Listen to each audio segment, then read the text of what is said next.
بسم اللہ الرحمن الرحیم۔ السلام علیکم۔ میرا نام عداس ہے۔ میں اس زمانے میں ربیعہ کے بیٹوں عتبہ اور شیبہ کا غلام تھا، لیکن اس کا یہ مطلب نہیں کہ میں غلاموں کے گھر ہی میں پیدا ہوا اور ہمیشہ سے غلام تھا۔ میرے والدین نینوا کے رہنے والے تھے۔ میں نینوا میں پیدا ہوا۔ ہم اچھے کھاتے پیتے لوگ تھے، لیکن دولت دھوپ چھاؤں ہے، اس کے آنے اور گزر جانے کا وقت معین نہیں کیا جا سکتا۔ میں نہ بتاؤں گا کہ ہم اچھے کھاتے پیتے لوگ کس طرح بگڑے، اور نہ یہ بتاؤں گا کہ میں نینوا کے ایک معزز آدمی کا جگر گوشہ ان جاہلوں کی غلامی میں کیوں کر آ گیا۔ میرے والدین عیسائی تھے۔ انہوں نے مجھے بچپن ہی میں مسیحیت کی تعلیم دی تھی اور کتاب مقدس میں مجھے اچھی شدھ بدھ حاصل ہو گئی تھی، لیکن خیر اس کے دہرانے سے بھی کیا حاصل۔ میرا عیسائی ہونا اور کتاب مقدس سے واقفیت رکھنا کوئی معنی نہیں رکھتا۔ میں ایک سچے پیغمبر کا ماننے والا ہونے کے باوجود کفر و شرک کی لعنت میں گرفتار تھا۔ ابن مریم کو ابن اللہ مدتوں سمجھتا رہا میں۔ کماری ماں کی پرستش ایک دفعہ نہیں 1000 دفعہ کی میں نے، لیکن خیر جو کچھ ہوا سہون ہوا، اللہ معاف کرے۔ ربیعہ کے بیٹے برے آدمی نہ تھے۔ انہوں نے جو سلوک بھی میرے ساتھ کیا برا نہ تھا، لیکن قیامت یہ تھی کہ اس سرسبز ملک اور سرد پہاڑ پر رہنے کی وجہ سے وہ خود کو دوسرے عربوں کی نسبت خدائی رحمتوں سے زیادہ قریب سمجھتے تھے۔ اس کے علاوہ ان کی انگور کی پیچ بل کھاتی ہوئی بیلیں ایسی تھیں جن کی نظیر عرب میں تو کیا دوسرے ممالک میں بھی کم ملتی تھی۔ ان سب باتوں نے مل ملا کر انہیں بے حد مغرور بنا دیا تھا، اور وہ کسی دوسرے کو اپنے سے بڑا سمجھنا نہیں چاہتا تھا۔ ان کی سب سے بڑی کمزوری یہی تھی، اور اسی کمزوری نے انہیں ہلاک کر دیا۔ کئی دنوں سے عتبہ اور شیبہ کسی جادوگر کا ذکر کر کے آپس میں ہنسا کرتے تھے، اور اکثر بازاروں میں بھی ذکر ہوا کرتا تھا۔ لوگ کہا کرتے بنو ہاشم میں ایک جادوگر پیدا ہوا ہے جس کا جادو اتنا زبردست اور ایسا سری ہے کہ اس سے کوئی نہیں بچ سکتا۔ ان باتوں سے میرے دل میں ایک خواہش ضرور پیدا ہو جاتی، اور میں سوچنے لگتا کہ اگر میں انہیں ایک دفعہ دیکھ لیتا تو کیا ہی اچھا ہوتا، لیکن گھر کی مصروفیات کچھ اس قسم کی تھیں کہ کوشش کے باوجود مجھے طائف سے باہر جانے کا موقع نہ ملا۔ ایک دن میں نے سنا کہ بنو ہاشم کے وہی جادوگر آسمان مکہ سے اتر کر طائف کی سرزمین میں آ گئے ہیں۔ ابن عبداللہ پہلے ان سرداران طائف ہی کے پاس تشریف لے گئے تھے، لیکن ان میں سے ایک نے کہا میں کعبہ کے سامنے داڑھی منڈوا دوں اگر اللہ نے تجھے رسول بنایا ہو۔ دوسرے نے کہا اور دیکھو کیسی معقول بات کی ہے، واہ واہ، کیا خدا کو تیرے سوا اور کوئی بھی رسول بنانے کو نہ ملا تھا؟ تجھے تو سواری بھی میسر نہیں، اگر رسول بنانا ہی تھا تو کسی حاکم یا سردار کو بنایا ہوتا۔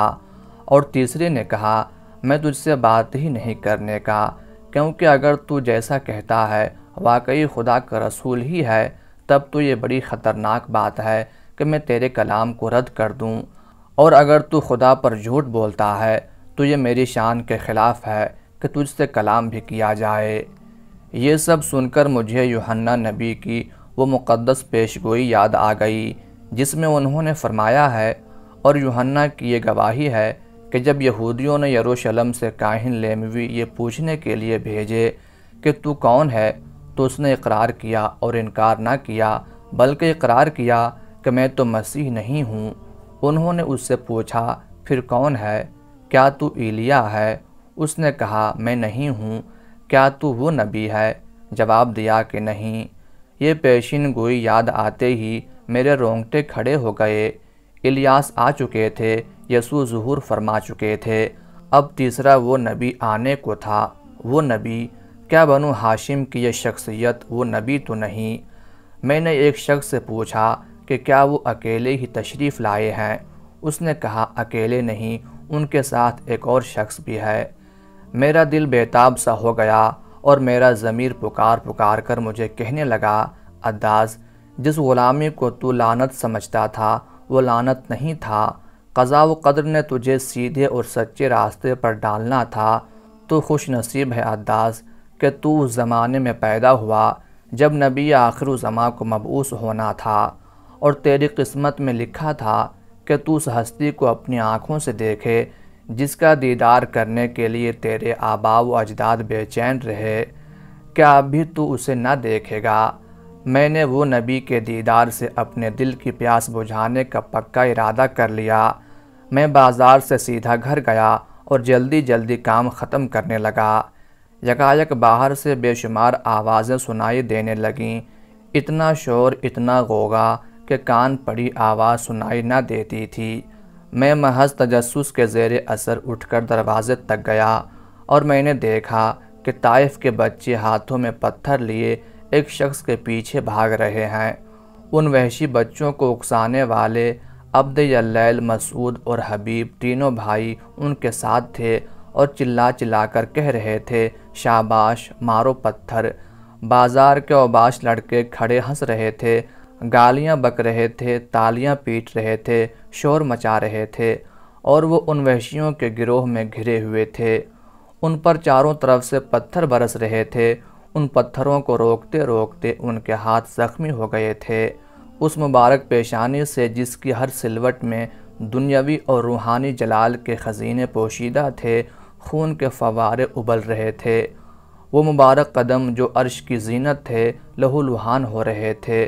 وہ کالی کملی جس میں عالم انسان کے لیے ایک خلق مجسم، ایک رحمت مکمل، ایک ہدایت جمیل لپٹی ہوئی تھی، تار تار ہو گئی تھی۔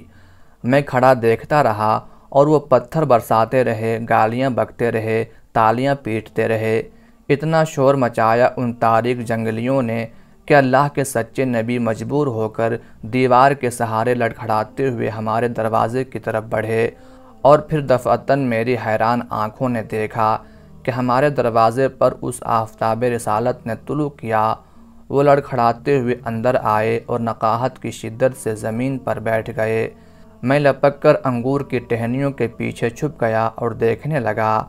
امام الانبیاء نبی رحمت صلی اللہ علیہ وآلہ وسلم کے خون میں لتھڑے ہوئے ہاتھ اٹھے، زخمی ہونٹ کھلے، ہلکے ہلکے اور ایک نحیف سی لرزتی ہوئی آواز سنائی دی، الہی، اپنی کمزوری، بے سر و سامانی اور لوگوں کی تحقیر کی بابت تیرے سامنے فریاد کرتا ہوں۔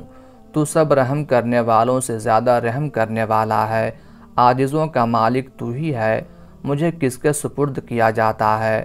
کیا بیگانہ ترش روح کے یا اس دشمن کے جو اس کام پر قابو رکھتا ہے؟ لیکن جب مجھ پر تیرا غضب نہیں تو مجھے اس کی کچھ پرواہ نہیں، کیونکہ تیری عافیت میرے لیے زیادہ وسیع ہے۔